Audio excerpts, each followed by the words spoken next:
Hello student, इस video में हम पढ़ेंगे चैप्टर नंबर 7। साइंस की बुक है मेरे पास क्लास 5th की और चैप्टर का नेम है नेचुरल डिज़ास्टर।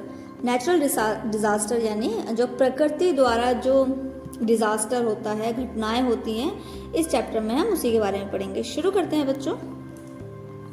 प्राकृतिक आपदाएं, तो इस चैप्टर में हम पढ़ेंगे अलग अलग प्रकार की जो नेचुरल डिज़ास्टर होते हैं, जो अलग अलग प्रकार से प्रकृति की आपदाएं होती हैं, मुसीबतें आती हैं, जो नेचर के द्वारा जो मुसीबतें आती हैं, और प्रकृति की अलग अलग शक्तियों के बारे में कि वो कितनी पावरफुल है और उनकी आपदाओं के कारण कि किस वजह से ऐसा हो रहा है कि ये जो भूकंप आ रहे हैं, बाढ़ आ रही है, तो ये सारी क्या है, ये सब प्राकृतिक आपदाएं हैं। और प्रकृति आपदाओं के विभिन्न प्रकार, प्रकृति के कार्य में मनुष्य का हस्तक्षेप मतलब कि जो प्रकृति है, जो नेचर है, उसमें किस तरीके से लोग जो है लोग प्रकृति को नष्ट कर रहे हैं। तो इसीलिए ये जो प्रकृति आपदाएं हैं, इसीलिए जो है ज़्यादा अब आने लगी हैं।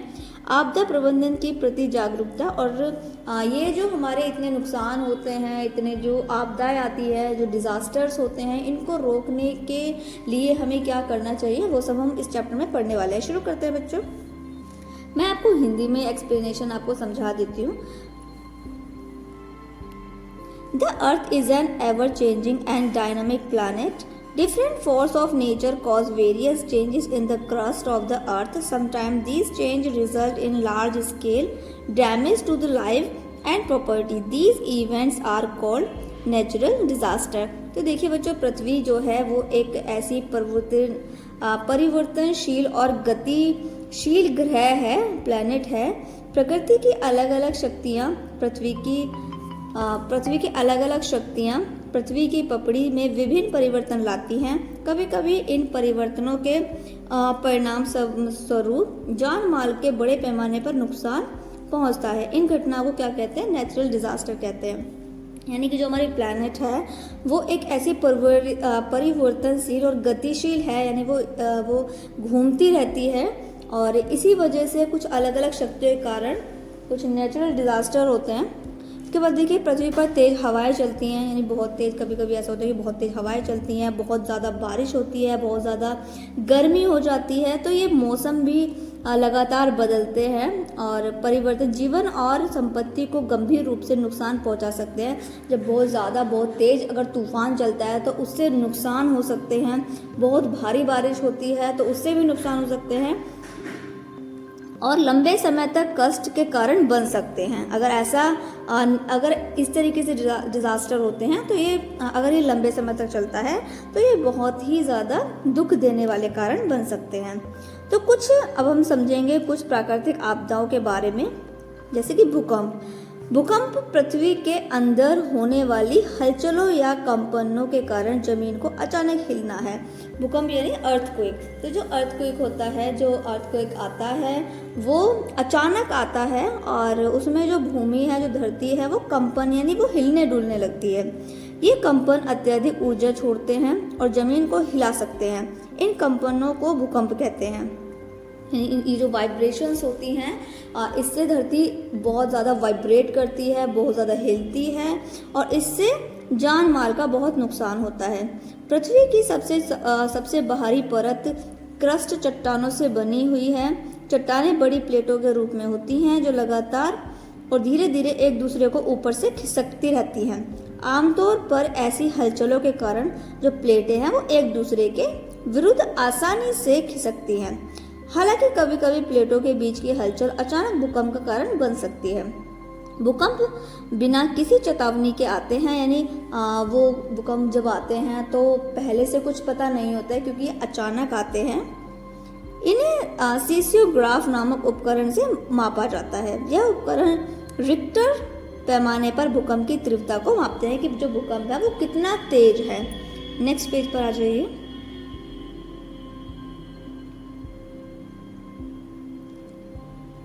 नेक्स्ट पेज पर जो भूकंप है वो भूकंप पैमाने का आविष्कार किसने किया था, चार्ल्स रिक्टर ने 1935 में किया था। भूकंप को वैज्ञानिक अध्ययन के भूकंप विज्ञान कहा जाता है। ये जो भूकंप है, भूकंप के वैज्ञानिक अध्ययनों को भूकंप विज्ञान कहा जाता है। अगर हम भूकंप को और ज़्यादा डीपली जानेंगे, उसकी स्टडी करेंगे, तो उसको क्या कहेंगे? उसको भूकंप विज्ञान कहेंगे। भूकंप की जो पढ़ाई करने वाले लोगों को भूकंप विज्ञानी कहा जाता है। वे भूकंप की भविष्यवाणी इस तरह से करते हैं कि प्रभावित होने वाले लोगों को सुरक्षित स्थान पर जाने का समय मिल सके। यानी इस भूकंप को जानने के लिए भी डीपली इसकी पढ़ाई करनी पड़ती है, ताकि वो भविष्य में आने वाले भूकंप को जो है वो पहले ही भाप सके और लोगों को अलर्ट कर सके, ताकि जो लोग वहाँ पर जहाँ पर भूकंप आने वाला है वहाँ से लोग दूर दूर चले जाएं, हट जाएं, ताकि उनको जान माल की से वो सुरक्षित रहें। इसके बाद देखिए ज्वालामुखी, वोल्केनो। तो ज्वालामुखी शब्द अग्नि के रोमन देवता वल्कन के नाम से आया है। ज्वालामुखी, ज्वाला प्लस मुखी यानी ज्वाला यानी आग। तो ये ज्वालामुखी से ही आपको पता चल गया होगा कि अब इसमें जो है आग के बारे में बात करेंगे। तो ज्वालामुखी जो होती है उसको इंग्लिश में वोल्केनो कहते हैं। ज्वालामुखी पृथ्वी की सतह पर एक छेद है जो गर्म पिघलती हुई चट्टानों, राख और गैसों के सतह के नीचे से बाहर निकलने का रास्ता देता है। तेज गर्मी कठोर चट्टान को पिघला देती है। इस पिघले हुए पदार्थ को मैग्मा कहते हैं। मैग्मा पृथ्वी की सतह पर दरारों के माध्यम से पृथ्वी के अंदर से आता है, जिसे ज्वालामुखी कहते हैं। ज्वालामुखी से निकलने वाले पिघली हुई चट्टानों को लावा कहते हैं। लावा बहुत गर्म होता है, इससे जान माल की भारी नुकसान होता है। ज्वालामुखी विस्फोट से निकलने वाली जहरीली गैसें और धूल गंभीर श्वसन समस्याएं पैदा कर सकती हैं और यहाँ तक कि लोगों की जान भी ले सकती हैं। कुछ ज्वालामुखी समुद्र के नीचे बनते हैं। जब लावा ठंडा हो जाता है तो बना हुआ क्षेत्र एक नए द्वीप जैसा दिखाई देता है। विस्फोट की प्रकृति के आधार पर ज्वालामुखी सक्रिय, सुप्त या विलुप्त हो सकते हैं। यानी पता ही नहीं चल सकता कि वहां पर ज्वालामुखी है, विलुप्त मतलब पता ही नहीं चलेगा। वे ज्वालामुखी जो हाल के वर्षों में फटे हैं और कभी भी फिर से फट सकते हैं, सक्रिय ज्वालामुखी कहलाते हैं। यानी कि जिनका जो कभी भी फट सकते हैं, तो वो उन्हें क्या कहेंगे? उन्हें एक्टिव वोल्केनो कहेंगे। प्रशांत एशिया में कई सक्रिय ज्वालामुखी पाए जाते हैं। प्रसिद्ध सक्रिय ज्वालामुखी में mount Vesuvius, mount Etna, mount Erebus and mount Fuji शामिल हैं। वे ज्वालामुखी जो हाल के वर्षों में नहीं फटे हैं, लेकिन भविष्य में निष्क्रिय ज्वालामुखी कहलाते हैं, जो नहीं फटे हैं। जिन ज्वालामुखी में विस्फोट होना बंद हो गया है उन्हें विलुप्त ज्वालामुखी कहा जाता है। इन्हें दोबारा फटने की संभावना नहीं होती। बैरन द्वीप भारतीय उपमहाद्वीपीय का एकमात्र सक्रिय ज्वालामुखी है। इसके बाद देखिए अब पढ़ेंगे हम सुनामी के बारे में। सुनामी होती है जो पानी की जो बड़ी बड़ी लहरें आती हैं, ऊंची ऊंची लहरें आती हैं। सुनामी भूकंप या ज्वालामुखी विस्फोट जैसा पानी के नीचे की हलचल के कारण उठने वाली बहुत बड़ी लहरों को कहते हैं। सुनामी एक जापानी शब्द है जिसका अर्थ है बंदरगाह की लहर। नेक्स्ट पेज पर आ जाइए बच्चों।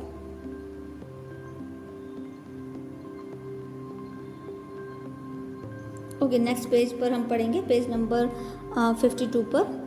समुद्र से तेज लहरें तट की ओर लुढ़कती हुई आती हैं। ये लहरें कुछ ही सेकंडों में समुद्र तट पर तबाही मचा देती हैं। पानी के अंदर किसी भी विक्षेप के कारण उत्पन्न लहरें विक्षोभ क्षेत्र में सभी दिशाओं में फैलती हैं। ये लहरें पानी में किसी वस्तु के गिरने से उत्पन्न तरंगों के समान होती हैं। जैसे कि कोई बड़ी लहर तट के किनारे उथल पानी के पास पहुंचती है। वे काफी ऊंचाई तक उठती हैं और तट से टकराती हैं। ये लहरें 20 से 30 मीटर तक ऊंची हो सकती हैं और 1000 किलोमीटर प्रति घंटे की रफ्तार से चल सकती हैं और भारी तबाही मचा सकती हैं। सुनामी अपने साथ विनाश की एक ऐसी लहरें लाती है जो तटीय इलाकों में रहने वाले हजारों लोगों की जान ले सकती है। जब सुनामी आबादी वाले तटीय इलाकों से टकराती है तो वह पूरे रहने वाले हजारों लोगों की जान ले सकती है। वो पूरे देश, शहर या गांव को तबाह कर देती है। 2004 में भारत सहित कई एशियाई देशों के तटीय क्षेत्र में सुनामी आई थी। 3 लाख से ज्यादा लोग मारे गए थे।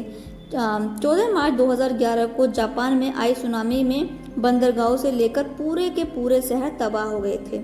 अब देखिए, अब पढ़ेंगे ड्रॉट, सूखा के बारे में। कुछ क्षेत्रों में वर्ष भर कम वर्षा होती है, यानी कुछ जगह ऐसी हैं जहाँ पर बारिश ही नहीं होती है।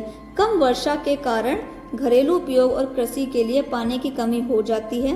भूमि और जलाशय सूखे हो जाते हैं और फसलें नहीं उग पाती हैं, जिससे भोजन की कमी हो जाती है। क्योंकि देखिए प्लांट्स जो होते हैं, पेड़ पौधे जो होते हैं, उनको भी पानी चाहिए होता है, और जब पानी ही नहीं होगा, बरसात ही नहीं होगी, तो पेड़ पौधे भी नहीं जी पाएंगे। तो वहाँ पर इतना बुरा हाल हो जाता है जहाँ पर ही बारिश नहीं पड़ती, लोग भूखे और पानी की कमी के कारण मर जाते हैं। ऐसी स्थिति को सूखा कहते हैं। सूखा प्रभावित क्षेत्रों में पानी के स्रोत बहुत कम हैं।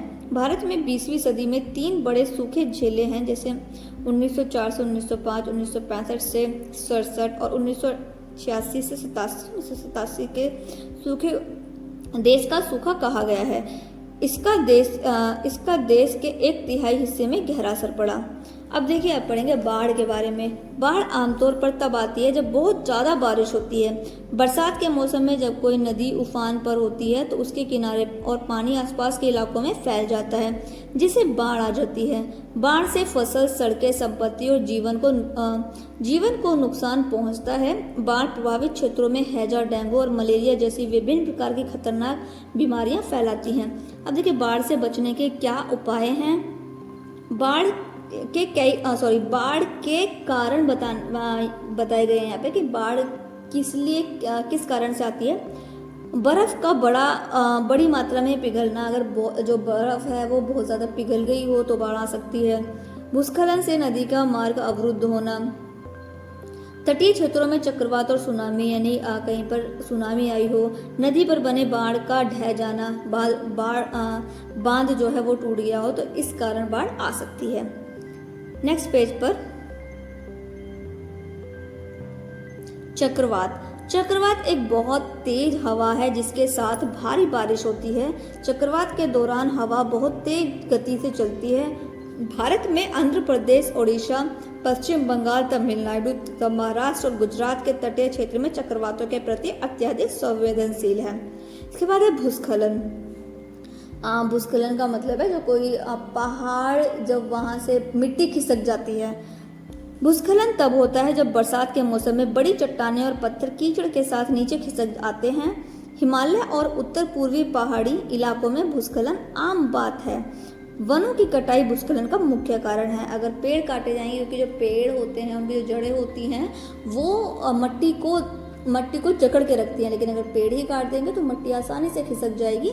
तो ये भूस्खलन का एक बहुत ही मेन कारण है। वनों की कटाई भूस्खलन का मुख्य कारण है। भूस्खलन से जान माल का भारी नुकसान होता है और संचार व्यवस्था बाधित होती है। इसी के साथ में हो गया है ये चैप्टर कंप्लीट। आई होप आपको काफ़ी कुछ इसमें समझ में आया होगा। हमने पढ़ा है इसमें अर्थक्वेक के बारे में, वोल्केनो के बारे में, सुनामी के बारे में, ड्रॉट के बारे में, फ्लड के बारे में, क्या रीज़न है बाढ़ आने के उसके बारे में, एंड लैंडस्लाइड्स के बारे में। अब हम करेंगे इसका बुक वर्क। तो बुक वर्क देखिए मैंने फिल कर दिया है, आप फिल कर लीजिए। इसके बाद है फिल इन द ब्लैंक्स, मैंने नंबर डाल दिया, वो फिल कर लीजिएगा आप। मैचिंग पे मैंने नंबर डाल दिए हैं, मैचिंग कर लीजिएगा। और इसके बाद नेक्स्ट पेज पर ट्रू एंड फॉल्स हैं, वो भी मैंने नोट कर दिए हैं। और इसके बाद रीजंस है, रीजंस मैंने इस पेज के नीचे ही नोट कर दिए हैं। और क्वेश्चंस के आंसर आपको साइड वाले पेज पर आपको दिखाई दे रहे होंगे, तो वहाँ से आप नोट कर लीजिएगा। ये चैप्टर हमारा इस वीडियो में कंप्लीट हो चुका है। आने वाली नेक्स्ट वीडियो में हम चैप्टर नंबर 8 को पढ़ेंगे। वीडियो को अभी तक अगर आपने लाइक नहीं किया है तो वीडियो को लाइक कर दीजिए, चैनल को सब्सक्राइब कर लीजिए और बच्चों को भी शेयर कर दीजिए। Watch more videos, like, share and subscribe.